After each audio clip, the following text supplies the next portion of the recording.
Hello Tito Ray, nandito na naman po kami. Hello, Ito po si Tito Ray ng San Ildefonso, Bulacan. Siya po yung in-interview po namin last 2 weeks. Hello. Ngayon ito na po yung kanyang ampalaya.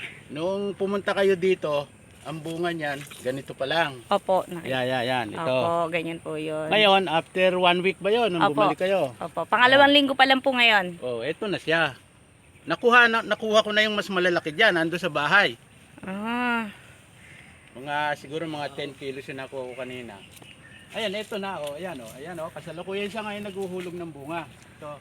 opo. Ayan, So ano po yung masasabi nyo sa dati pong pagtatanim nyo po ng ampalaya na ngayon po ay nadagdagan po ng King Humus Plus? Ano po yung masasabi nyo po sa pagkakaiba po nila? Abay, ang masasabi ko ngayon, doon sa dati, abay, hindi ganito yung nagiging hulog ng bunga niya nung hindi ako gumagamit ng King Humus.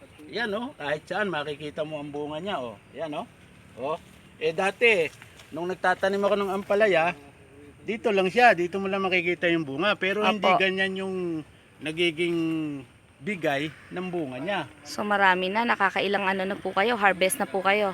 Mga ilang kilo na po yung na-harvest nyo po? Mga 100 kilos na yung nakukuha ko dito. So marami na rin pala, no?